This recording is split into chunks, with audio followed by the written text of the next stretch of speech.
Welcome to a webinar with the New Mexico Small Business Development Center Network's Gateway to Exporting program. My name is Dante DiGregorio, and I'm a consultant for the Gateway to Exporting program, as well as a professor at UNM's Anderson School of Management.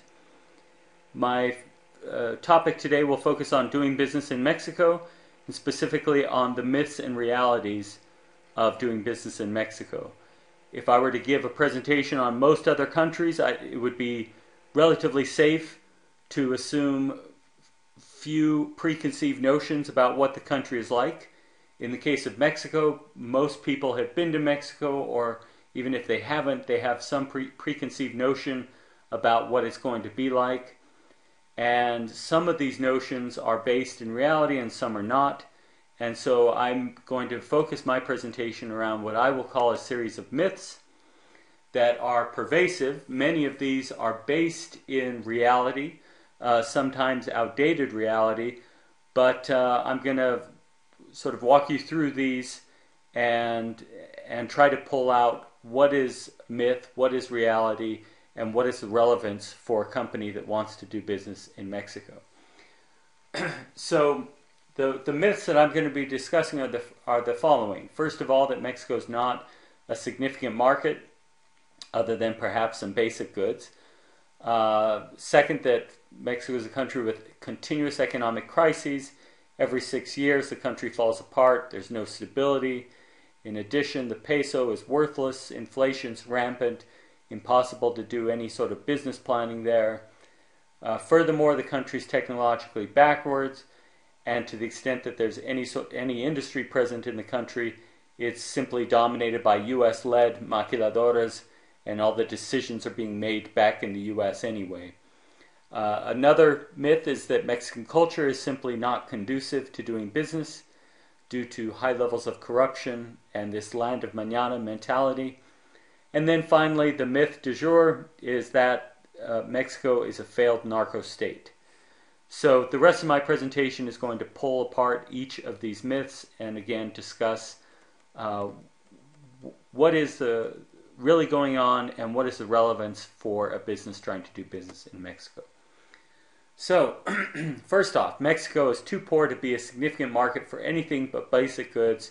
Perhaps if you're selling some outdated technology, some low-end staple goods, or something else that's obsolete or inferior, there's a market. Otherwise, there just isn't going to be a market for anything else in Mexico. Well, the reality is that Mexico is very squarely a middle-income country. Its GDP per capita is not on par with the United States by any means, but it is equally inappropriate to lump Mexico in with most developing countries. GDP per capita on a nominal basis is about $8,000 per person. On a purchasing power parity basis, it's about $14,000 per person. That leaves Mexico being comparable on a per capita basis with Russia, Argentina, Chile, Brazil, Turkey, Malaysia. It's very squarely middle income. If you think about these BRIC markets that we hear so much about these days, Brazil, Russia, India, and China, Mexico's relatively equivalent, a little bit above that of Brazil and equivalent to Russia. And it's on par, or it's far ahead of China and India on a per capita basis. 2.5 times China's GDP and 6 times that of India's per capita GDP. Now, of course, India and China are far more populous countries, and so their overall economic size is larger. But on a per capita basis, again, Mexico is very much middle income there. If you look at for comparison with the U.S. GDP per capita is about $46,000 per year. So another important point is that because of the way the population and wealth in Mexico are highly concentrated geographically, Mexico City is actually arguably the second most important metropolitan market for high-end luxury goods in the Americas. If you were to look at at the high-end luxury goods retailers, the Louis Vuittons, the Gucci's, the Cartiers, the Tiffany's and so forth of the world, and look at where they operate flagship stores in the Americas, they all have a presence in New York. New York is the most important city for them in the Americas. But after New York, where do they go? Well, Mexico City is the second most common destination for these companies. Now, if you were to lump all of Southern California in together, then perhaps Southern California would come out second. But just looking at the city of Mexico City, it is includes this high concentration of people, but also little pockets of extreme wealth, leaving it a crucial market for luxury goods. At a broader level, Mexico is also the second largest market for U.S. exports, behind Canada. And U.S. exports to Mexico exceed that of exports to China and Japan combined.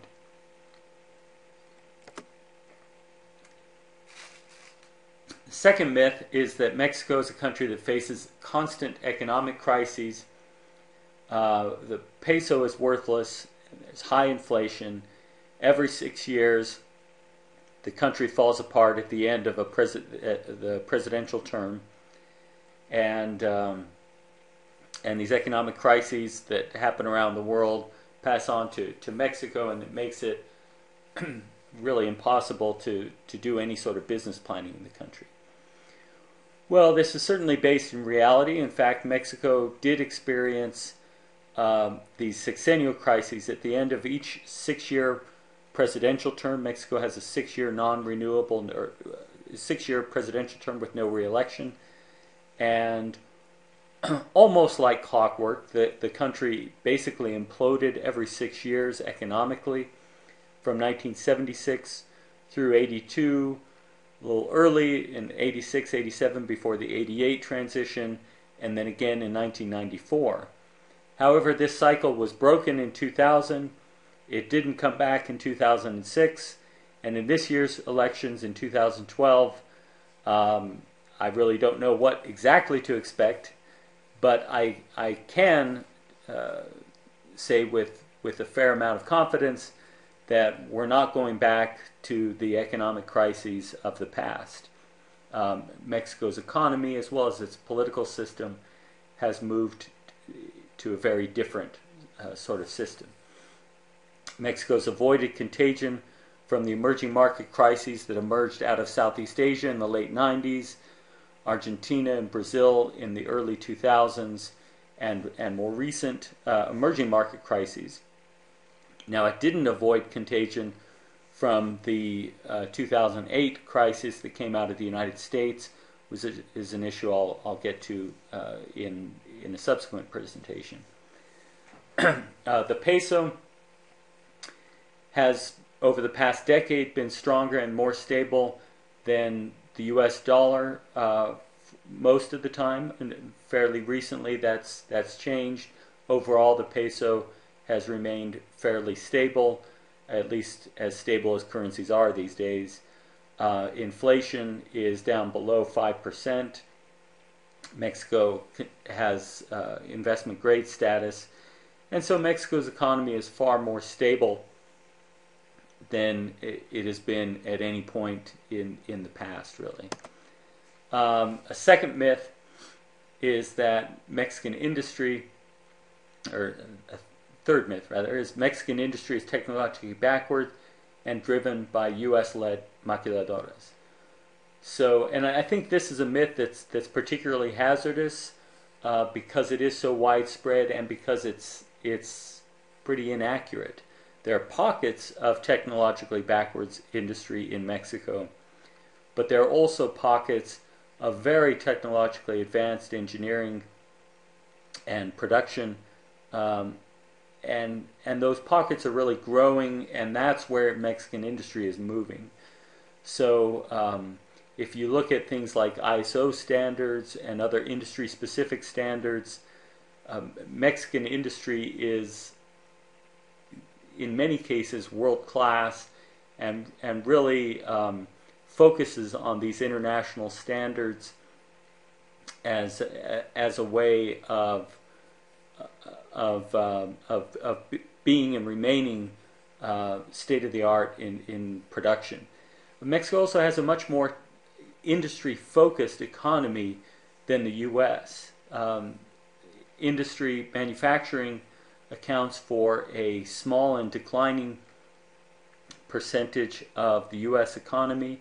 I think here in New Mexico it's, I believe, down below 10% of New Mexico's economy.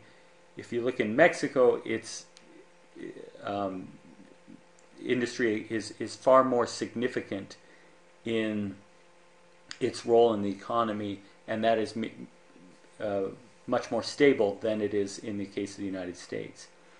The maquiladoras are certainly very important, and I'll be discussing those, and there'll be a separate webinar presentation focusing on the maquiladoras. But that isn't all that exists in terms of Mexican industry. There are about 75 Mexican companies, homegrown Mexican companies, that have revenues greater than $1 billion US per year. There's an emerging entrepreneurial culture that extends beyond the main metropolitan hubs of Mexico City, Guadalajara, and Monterrey. And the dominant role of the maquilas really is limited to the border. So if you're doing business along the border, in the border states, and particularly in the cities on the border, the maquilas are really crucial, and they dominate that border economy. But if you go just a little bit beyond the border, you'll find an economy that is far more diverse than just the maquiladoras. Another myth is that Mexican culture is simply not conducive to business due to high levels of corruption, this sort of land of mañana mentality. And I think here the reality is far more complex, and this sort of stereotyping becomes very hazardous. On this issue of the land of mañana, I like to quote from Carlos Fuentes, the Mexican writer, who wrote that the Mexican mañana does not mean putting things off till tomorrow. It means not letting the future intrude on the sacred completeness of today. Well, that's far more poetic than anything I could say, but basically I agree that time works in a different way in Mexico than it does in the United States, but that doesn't necessarily mean that it's just a matter of laziness and things happening late. In fact, if you have a business appointment, it's pretty darn important that you show up on time. Now, time in a social setting is very different from time in a business setting, and social culture is distinct from business culture, and it's important to keep those separate. When I first moved back to New Mexico from having been in Mexico, I had a party, and most of my friends were very international, and so I told them to show up at, say, 7 o'clock, and they all showed up far after 7, except right at 7 o'clock, who was at the door but my Mexican friend who came to the United States, and he was told, well, here in the United States, you have to be there, you have to arrive exactly on time. So in a Mexican setting, social events, parties, and so forth happen over a much looser period of time. But in a business context, if you have an appointment, you need to stick with that. And people do respect deadlines, and of course, it's the same as in the United States. You have some companies that are extremely responsive, and other companies that are not responsive at all. Mexico is a middle-income country. Similarly, it's mid-level in terms of corruption levels. Moderate levels of corruption. Mexico is not Scandinavia or New Zealand in terms of impeccable transparency, but it's equally unfair to lump Mexico in with Nigeria, Cameroon, Bangladesh, Philippines, Indonesia, other country, Russia, other countries with high levels of corruption. Corruption exists, but it tends to be concentrated in isolated areas, particularly in areas that involve the government. So whether it's being pulled over for a traffic infraction, or doing business with directly with the government, in those cases you might see some evidence of corruption. There's still some possible corruption existing within Pemex, the state-owned oil company. But once you extend beyond those areas, and really Mexico has moved to get the government out of the business of directly running the economy, and so as a result, the government really has much less influence over economic activities than it used to, and so there really isn't there aren't the same opportunities for corruption that existed in the past. Furthermore, Mexico has a very young and ambitious workforce with strong technical skills and a strong work ethic. And so this, for the most part, this myth that the Mexican culture is not conducive to business is completely inaccurate. So the myth du jour is that Mexico is now a failed narco state, that due to drug-related violence, the economy is falling apart, people are migrating, and the last place in the world you would want to do business is Mexico. This is a myth like the others that's based in reality, but that taking this myth as truth in its simplified form becomes very hazardous. The reality is that violence and insecurity are a huge social problem, but the economic impact has been fairly limited so far. So if you look at the murder rate, there's been a lot of attention on what's happening to U.S. citizens in Mexico. The Houston Chronicle, for instance, has built up a database of murders of U.S. citizens in Mexico. And if you look at that and you take those murders relative to the 1.5 to 2 million people that are from the United States that reside in Mexico, you end up with a murder rate that's about half that of Albuquerque's, or about a quarter that of Houston's.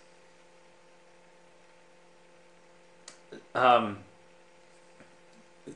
don't want to dismiss this violence. I think for this last year, somewhere between 30 and 40,000 people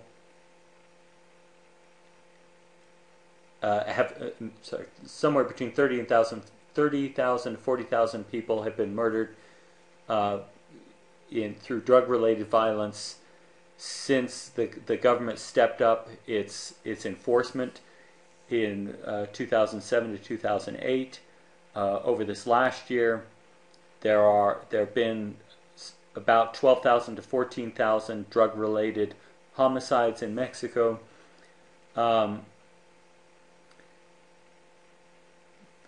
Very worrying trend along with the murders is the increase in drug-related violence, including extortion, kidnappings, harassment, robberies, muggings, these sorts of things. So I don't want to dismiss this. The social impact of the violence is very significant. But in economic terms, J.P. Morgan Chase, for instance, has estimated the economic cost of the violence at somewhere between 1 and 1.5% of GDP. So it's significant, but it's not like the economy is grinding to a halt. Another important thing is that the violence has been fairly concentrated in certain key states and among those who are involved in the drug business or security and media. Now the problem with this is that it's shifting, and that makes it hard to predict what's going to happen over the future. And I'll show you, my next slide will have some information on that. I think the bottom line is that the risk isn't necessarily higher or lower than the United States in much of Mexico, just different. So certainly there are little pockets of Mexico where the risk is considerably higher than the United States, particularly Juarez, Ciudad Juarez, right across from El Paso, but also other areas like Durango, Sinaloa, Veracruz, and so forth. But elsewhere in Mexico, you find that risk is pretty low, except it's a different sort of risk, and so it's important to understand and be aware of your environment when traveling. Just to give you an example, if I look at a city I've traveled to recently, of Querétaro in central Mexico, Querétaro has been fairly exempt from direct impacts of the drug violence. And so as a result, I feel probably safer traveling to Querétaro than I do traveling to some cities in the U.S. The challenge, as I mentioned again, is that this violence is spreading to some unexpected areas and in unpredictable patterns. And you'll see that in my next slide here. Here we have information that comes from Reforma newspaper, presented by the University of San Diego, on the number of drug killings in Mexico over the entire year of 2010.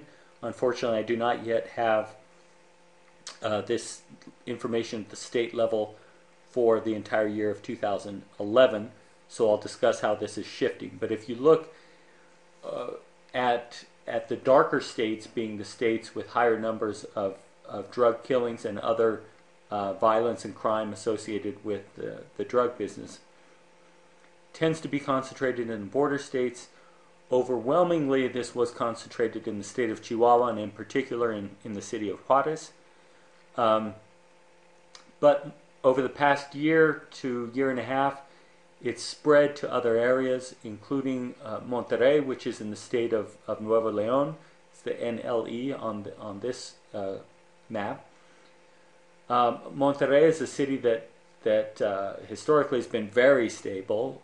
If anything, is sort of a boring place, in that people just work hard, and it's a prosperous place.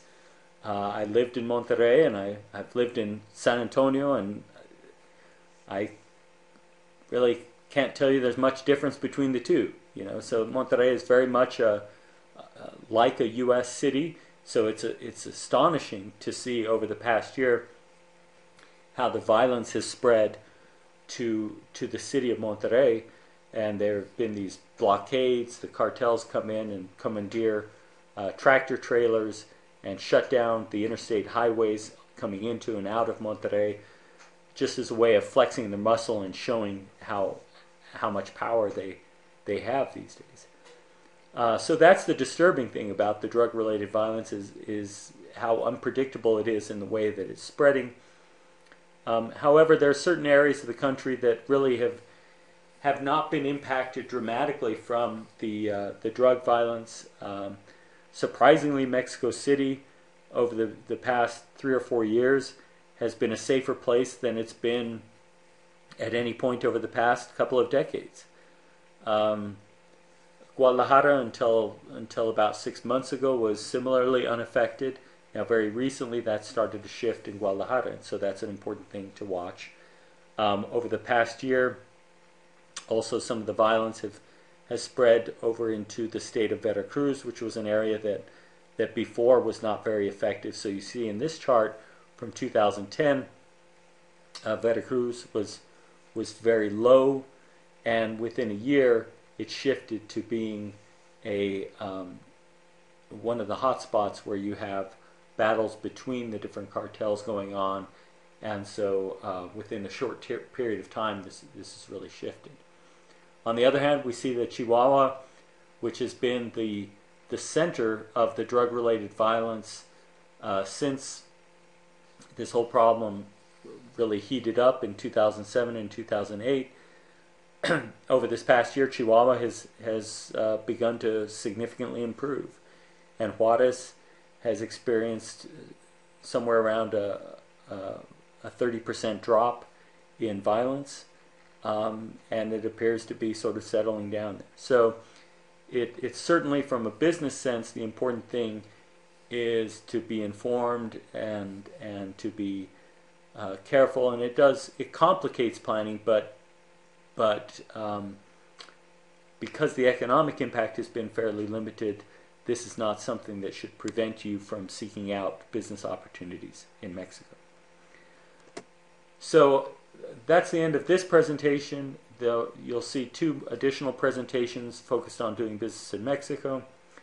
And I'll just close out by mentioning some resources for exporters, including Small Business Administration resources, those of the U.S. Department of Commerce, and the Gateway to Exporting program of the New Mexico Small Business Development Center Network.